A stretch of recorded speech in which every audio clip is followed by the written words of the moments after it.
Halo, kita yang diberkati. Harus sukacita ya. Pasti pada penasaran kan, rahasia awet muda apa?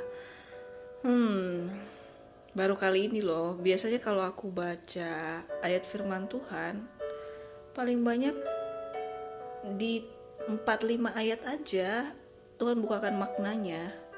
Ya makna tiap orang beda-beda lah setiap baca firman kan. Tapi untuk hari ini seakan-akan maknanya itu baru kelihatan di akhir. Sampai agak ragu, apa iya aku baca satu pasal, aku bacain satu pasal di YouTube, ya ampun. Tapi ya udahlah, Tuhan bukain kayak gitu. Tuhan berkati aku mau beri berkat juga melalui kebenaran firman. Sabar ya, rahasia awet mudanya di akhir. Baru dapet juga. Oke, di sini di Ayub ya. Ayub 24 ayat 1 sampai 4. Ayat satunya, mengapa yang Maha Kuasa tidak mencadangkan masa penghukuman dan mereka yang mengenal Dia tidak melihat hari pengadilannya? Cepat aja ya. Ayat 2 sampai 4, ada orang yang menggeser batas tanah, yang merampas kawanan ternak, lalu menggembalakannya. Keledai kepunyaan yatim piatu dilarikannya, dan lembu betina kepunyaan seorang janda diterimanya sebagai gadai. Orang miskin didorongnya dari jalan, orang sengsara di dalam negeri terpaksa bersembunyi semuanya. Wow. Kalau di sini dibukakan, khususnya di ayat 2 dan 4 tadi, kalau orang yang punya mental merebut dan berhati dingin seolah itu tidak mendapat penghakiman dalam hidupnya, kayak di ayat 1. Kenapa tidak menerima penghakiman? Apa maksud Tuhan? Oke. Tuhan izinkan lanjut lagi ke Ayub 24 ayat 5 sampai 6. Ayat 5. Sesungguhnya seperti keledai liar di padang gurun, mereka keluar untuk bekerja, mencari apa-apa di padang belantara sebagai makanan bagi anak-anak mereka. Wow. Di sini dibukain seperti mental yang melebihi binatang, yang selalu haus untuk menerkam apapun dan bahkan dengan bangga membagi kepada keturunan. Dengan harus menerkam dulu, merebut hak orang dulu. Dan semakin menerkam, semakin merebut, tidak pernah kenyang, tidak pernah puas. Ini yang dibilang manusia berwujud lebih dari CB enggak sih? Binatang maksudnya. Ini ilustrasi ya. Semoga kita belajar dari sini tidak lebih dari Mr. B. Ayat 6. Di ladang mereka mengambil makanan hewan dan kebun anggur milik orang fasik. Dipetiki buahnya yang ketinggalan. Wow, milik orang fasik aja direbut loh. Jadi lebih fasik dari fasik gak sih? Serakah bin serakah gak sih? Masa makanan hewan diambil? Sisa-sisa buah yang ketinggalan diambil juga. Jadi kalau punya mental rakus, udah buta, lahap semua. Sampai muntah pun gak pernah kenyang. Ngeri ya. Ayub 24 ayat 7 sampai 8. Dengan telanjang mereka bermalam karena tidak ada pakaian, dan mereka tidak mempunyai selimut pada waktu dingin.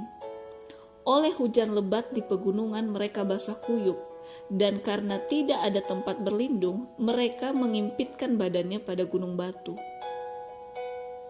Jadi di sini bukain, sekalipun sudah menjarah banyak, bahkan seolah memiliki banyak hal, tetapi pada akhirnya tetaplah hidup dalam kemiskinan.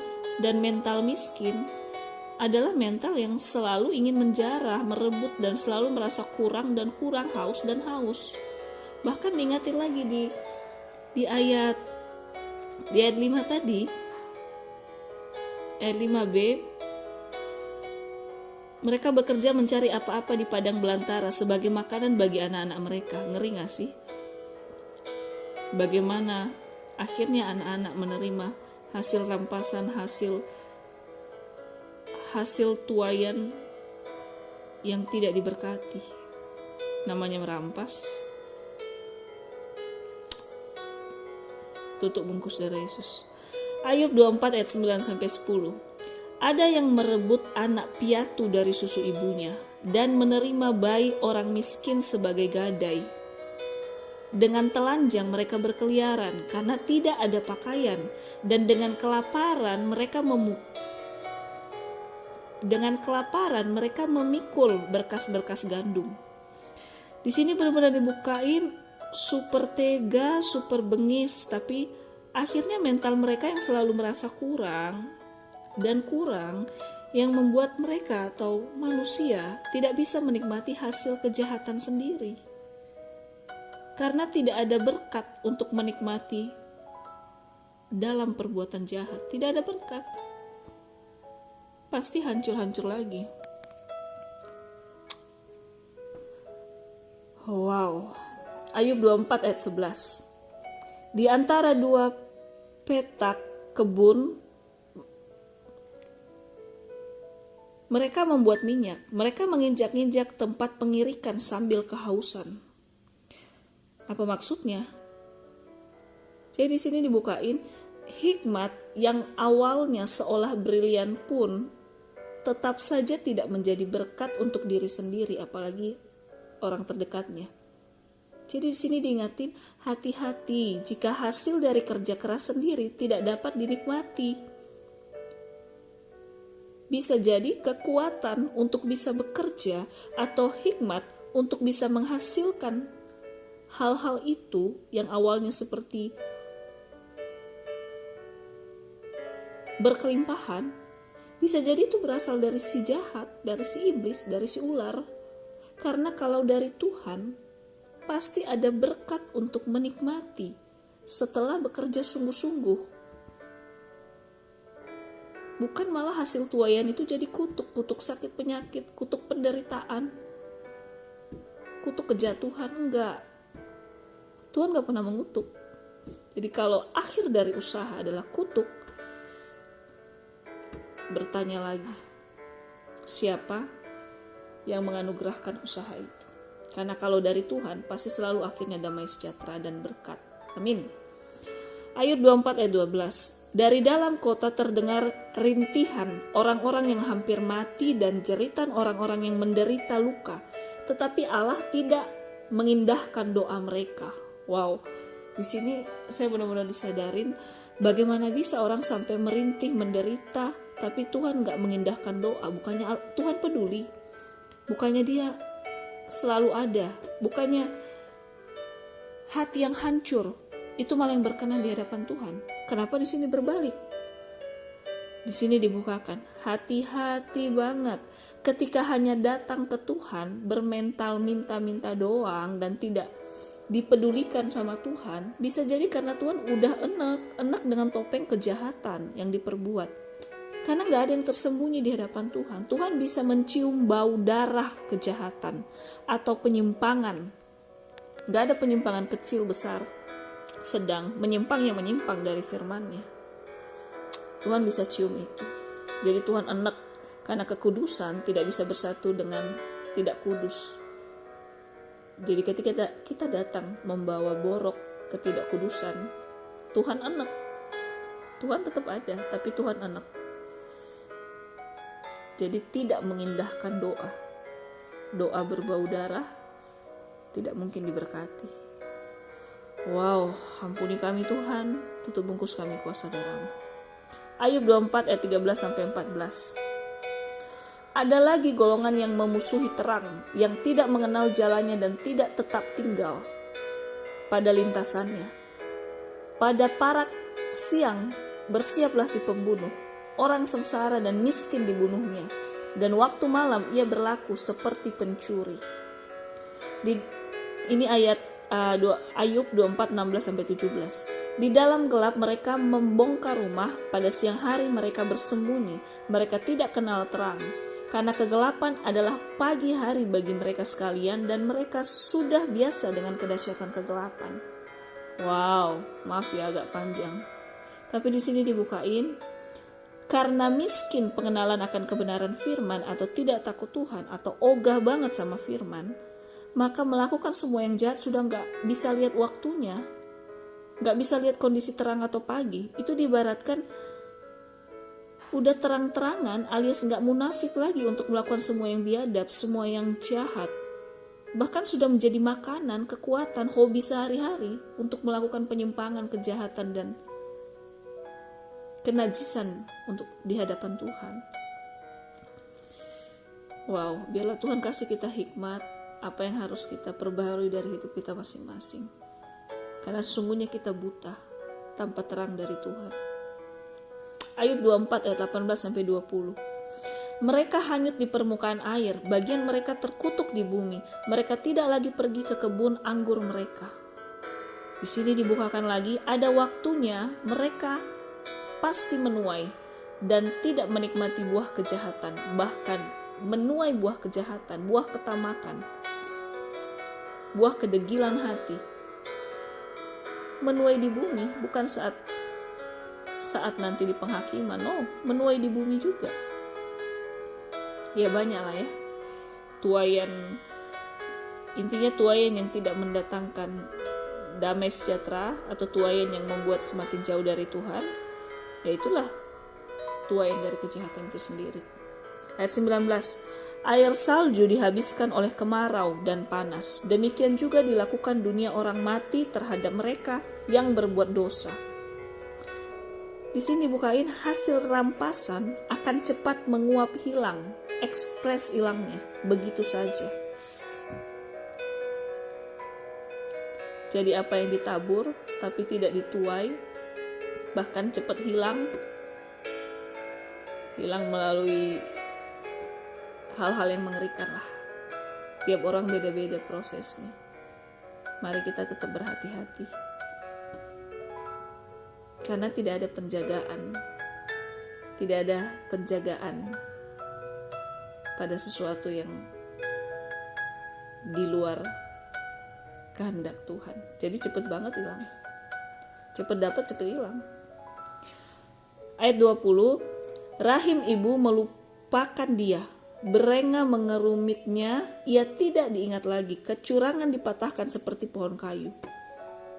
Di sini bukain, ada waktunya tindakan-tindakan menyimpang akan gampang terpatahkan juga, terbongkar juga, dan merusak diri sendiri, sekitar, dan harga diri benar-benar hilang. Dan udah gak tahu malu lagi. Wow. Ayat 24, 12, 21-22. Ia menjarahi perempuan mandul yang tidak beranak dan tidak berbuat baik terhadap seorang janda, bahkan menyeret orang-orang perkasa dengan kekuatannya. Ia bangun kembali, tetapi hidupnya tidak terjamin. Kembali diingatkan lagi, sikap atau mental yang beringas seperti binatang. Pada akhirnya hidupnya pun tidak terjamin oleh kekuatannya sendiri. Ini serem banget, menjarahi perempuan mandul yang tidak beranak. Benar-benar kalau udah haus darah kejahatan, udah gak bisa lagi, udah gak ada nurani lagi. Semua dirampas, semua dimakan dengan paksa. Dan di sini diingatkan, mental demikian, mental yang beringas itu juga hidupnya tidak terjamin. Walaupun sudah memiliki banyak hal, seperti berkelimpahan, padahal karena merampas, tetap tidak terjamin, tidak ada penjaminan dari Tuhan. Bahkan kekuatannya sendiri pun tidak bisa menjamin. Ayat 23, Allah memberinya keamanan yang menjadi sandarannya dan mengawasi jalan-jalannya. Wow, kenapa malah udah jahat banget dari ayat awal sampai 22, kenapa Tuhan masih beri keamanan? Wow. Di sini bukain, Tuhan hanya melihat dari jauh seberingas apapun tindakan yang dilakukan, karena Bapa memang setia, dia nggak akan menghilang. Tapi dia juga Bapa yang adil. Jadi apa yang ditabur ya pasti akan dituai. Pasti. Cepat atau cepat. Jadi Tuhan mengawasi itu, ya sebenarnya hati Bapa, dia masih berharap anaknya bertobat. Tapi di balik itu, dia sudah ada ketetapan. Apa yang ditabur ya dituai. Jadi menabur yang tidak sesuai kebenaran firman, ya menabur hukum-hukumnya. Tapi apapun itu dia tetap mengawasi karena dia Bapa kita yang setia. Jadi mari kita menabur yang baik, belajar yang baik. Amin. Ayat 24. Hanya sebentar mereka meninggikan diri, lalu tidak ada lagi. Mereka luruh, lalu menjadi lisut, seperti segala sesuatu. Mereka dikerat seperti hulu tangkai gandum. Wow. Di sini dibukain banget, tidak akan ada kekekalan atau daya tahan yang lama dari semua sikap yang menyimpang dari firman dan kebenarannya. Ada waktunya akan luruh dan menuai taburan yang tidak baik. Jadi mari kita terus hidup di dalam kebenaran firman, mencontoh teladan saat Yesus di dunia, karena kita dilahirkan untuk hidup dalam kekekalan, amin, baik di bumi maupun di surga, termasuk awet muda. Tuhan mau kita awet muda dong. Hahaha.